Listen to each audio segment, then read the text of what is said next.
बरेच वादग्रस्त वक्तव्य आता होताना दिसत आहेत की कुठेतरी जैन मुनी नितेश राणेची तुलना छत्रपतींशी करतायत. कसं बघता पण येईल? म्हणजे अतिशय वाईट आहे की कोणी जे मनात येईल त्या पद्धतीने सगळे बोलायला लागले. कुठेतरी त्याला म्हणजे काहीतरी एक सिस्टम त्याला काय म्हणतात कोड ऑफ कंडक्ट पाहिलं आणि वेळोवेळी ह्या गोष्टी व्हायला लागलेल्या आहेत. त्याला कुठेतरी कंट्रोल होणं गरजेचं आहे, कुठेतरी सिस्टम लागणं गरजेचं आहे. आणि माझी मुख्यमंत्र्यांना विनंती आहे की ह्या महापुरुषांच्या बाबतीत कोणी असे बेसलेस स्टेटमेंट करत असतील तर त्यांच्यावर कुठेतरी गुन्हा नोंद व्हायला पाहिजे. की नुसतं त्याच्यावर आपण त्याला आंदोलन करतो, आपण सांगतो की त्या मुलीला इथं महाराष्ट्र हाकलून काढा, हे इथं पण ठीक आहे आपण बोलतो, पण त्याच्यावर कुठेतरी कायदेशीर निर्बंध हे लागणं गरजेचं आहे. म्हणून माझी मुख्यमंत्र्यांना विनंती आहे.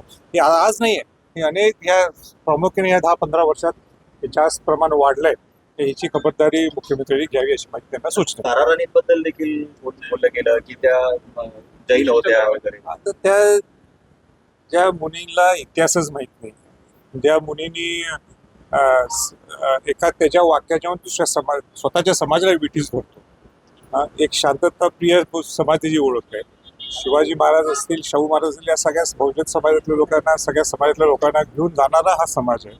आणि अशा पद्धतीने हे कुठलाही इतिहास माहीत असताना असे हे स्टेटमेंट करतात आणि वातावरण गढूळ करतात.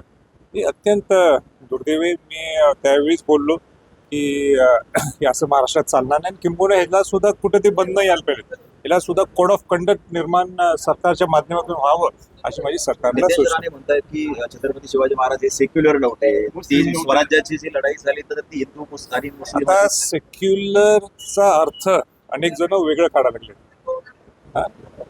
सेक्युलर नेमकं काय? शिवाजी महाराज स्वतः सेक्युलर होते. सेक्युलर आणि शिवाजी महाराज स्वतःच्या धर्मावर सुद्धा नितांत प्रेम करत होते. तसे संभाजी महाराज करायचे, तसे राजे छत्रपती शाहू महाराज यांना सेक्युलर मानलं जातं तर तेही करायचे. पण अनेक एक्स्ट्रीम राईट विंग्स आणि एक्स्ट्रीम लेफ्ट विंग्स हे दोन्ही एक्स्ट्रीम करत असल्यामुळं त्याचा या सेक्युलरचा अर्थ हा वेगळा निघत चाललेला आहे. पण खऱ्या अर्थाने तुम्ही जर विचारलं सेक्युलरिझमचा अर्थ तर शिवाजी महाराज असतील, संभाजी महाराज असतील, किंबहुना राजे छत्रपती शाहू महाराज असतील, हे सगळे सेक्युलर होते. पण त्यांनी ज्या पद्धतीने हिंदू धर्माच्या बाबतीत जी व्याख्या किंबहुना ज्या पद्धतीने ते वागले आणि आता थोडे लोक जे पद्धतीने पुढे मांडतात, हे त्याच्यात बराच फरक आहे. गोंधू अशोक कराचं प्रकरण समोर आल्यानंतर खरं तर अनेक आता प्रकार समोर येत आहेत की त्याने अहवालासाठी पैसे वापरले किंवा अजित पवारांच्या अपघातामागे देखील तोच आहे. तेव्हा हा जो बाबा ज्या पद्धतीने मोठा झाला, कुठेतरी तत्कालीन जे नेते किंवा अधिकारी यांच्या पाठबळामुळे ज्यावेळी मागच्या वेळी या गोंधू बाबाच्या बाबतीत चर्चा सुरू झाली त्यावेळी मी नाशिकला आलो आणि मी पहिला पुढारी असेल ज्यांनी ह्या गोंधू बाबाच्या बाबतीत, या सो कॉल्ड बाबाच्या बाबतीत प्रतिक्रिया दिली होती, त्याला ठोकलं होतं. तर हे निर्माण कसे होतात हे अशी माणसं, ह्याचा खऱ्या अर्थाने आपण अभ्यास करणं गरजेचं आहे. ह्याच्या खऱ्या अर्थाने संशोधन करणं गरजेचं आहे. त्याला प्रामुख्याने एकच कारण आहे की या राजकीय लोकांची असणारी ताकद, राजकीय लोकांनी दिलेलं त्याला सहकार्य, आणि म्हणून यांच्यात ही धाडस निर्माण. मुळात तो विकृतच आहे, मुळात तो खाण्याड्या विकृत पद्धतीचाच माणूस आहे, पण त्याला मिळणारी ताकद सुद्धा ह्याच्यातनं तो धाडस ह्या सगळ्या गोष्टी करत होता. असल्या माणसाला नुसतं महाराष्ट्र हकलपट्टी नाही, अशा पद्धतीने याला ठोकायला पाहिजे की कोण महाराष्ट्रात किंबहुना ह्या देशात अशी धाडस करू शकणार. औरंगजेबाची जी संपत्ती आहे खरं तर शौर्याचं प्रतीक आहे. कारण औरंगजेबाला याच मातेत गाडले गेले, मात्र तिथे शौचालय उभं राहावं असं ते टी राजा म्हणले. तर टी राजा काय म्हटले मला माहित नाही.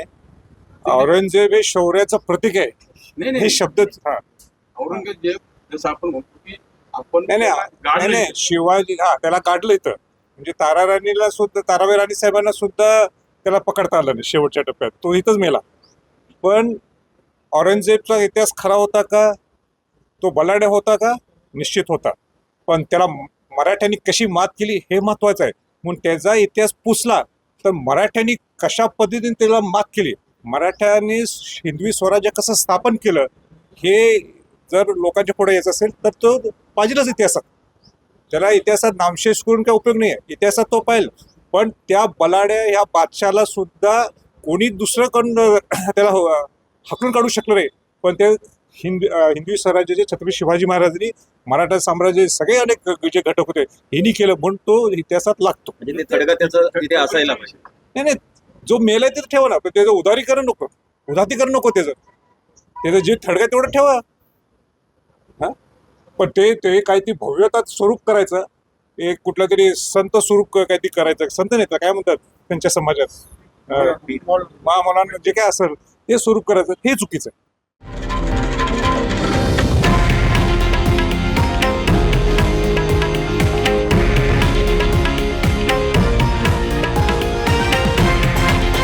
हे आहे देशातील नंबर 1 न्यूज नेटवर्क आणि आपण पाहत आहात TV9 मराठी, एकमेव.